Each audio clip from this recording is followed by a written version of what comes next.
So I've got a bunch of little notes. So whenever I'm on a call with someone or I'm reading an email from a client, I'm always writing down like when I think there's a good video idea. And I have some fun ones. I think we already covered this. Will the lender go out of business in the middle of your transaction? We did that, right? I think we did that one. Okay.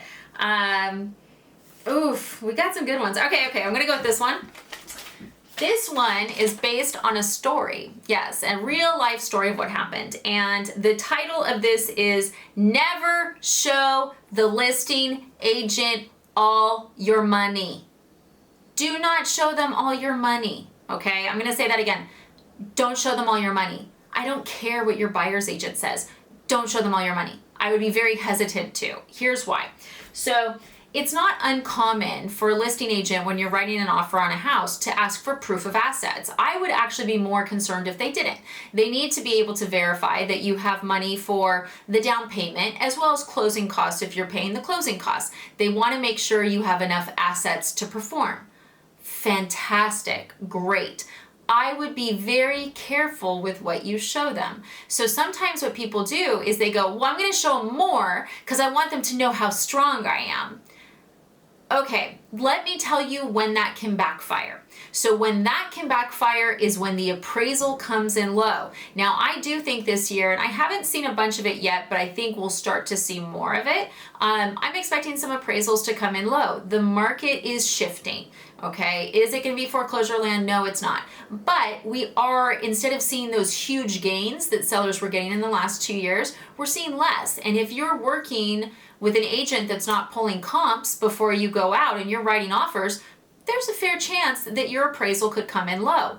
Now, what happens is when the appraisal comes in low, you're back at the table negotiating. Okay, the only time you wouldn't be negotiating is if you waived the appraisal, which I would not recommend in this market, or if you offered to pay above the appraised value, something else that I would not strongly recommend right now. So if you haven't done any of those things, you are back at the negotiating table. And if you say to the seller, hey, we need to lower the purchase price, right? If they have only seen your down payment and closing costs, they can have the concern that you won't have enough money unless they lower it, so they're more likely to lower it. Whereas if they see the appraisal comes in 5K short and you're sitting on an extra 80K, the first thing they're gonna do is say, pay the difference, right? And then it becomes the whole game of how much do I love this house? Do I want to pay the difference? And you can keep on negotiating back and forth, but if that listing agent has seen a huge chunk of money above what you need to close, right? Your negotiating ability is weaker. You showed them your cards. You showed them your hand. It's like playing poker like this. Those are my cards. I don't know why I have 8 cards, but those are the cards, right? So you don't want to do that. So this is just a quick thing. Like whenever I'm buying a house, what I do, and I know this can be hard to put in line, but a lot of you guys, you know, you've watched my videos for 3 years before you call me. I love it when you call me. Anyways, plan. Okay, so for instance, when I'm buying a house, I'm always going to have one account that has my down payment and closing costs. Okay, is it going to be to the nickel?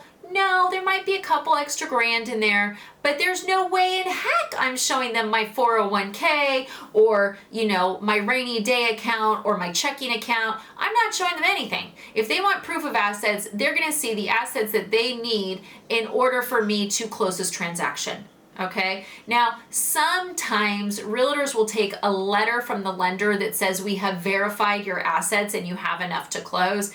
Very few real estate agents will do that. Sometimes they ask us for your bank statements. Your lender in no way, shape, or form should ever send your personal information to a real estate agent. Okay, and sometimes people are like, oh, Jen, can you? No, I'm not doing that. Absolutely not. I don't know what type of security they have on your end. Like, you may be comfortable with me just emailing it, but I'm not comfortable with that because I want to make sure you're safe. So really be careful about that, guys. A lot of people don't think it through. If you're a real estate agent watching this and you work with a lot of buyers, guys, I've seen this go sideways where the sellers have gone, forget it. We know you have the money, pay.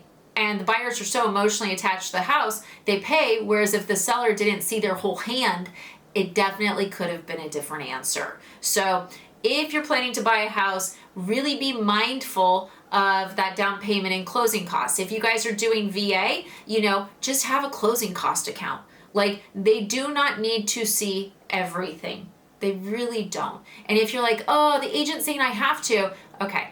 If you feel like you really have to, show them a retirement account, okay? Because then if they push back on you, you just have to push back with, I can't access my retirement account, right? And in many cases you can't, in some you can. It depends on what type of retirement account it is, but that's a lot easier than if they're looking at just a swath of cash, because the seller will want to get their hands on it, okay? So I hope this video has been helpful. It's a little bit quick. I'm going to keep on going through notes and just knocking them out. Oh, I can't throw it away. We got another one on the back. So I will be doing this one next. Thanks for watching.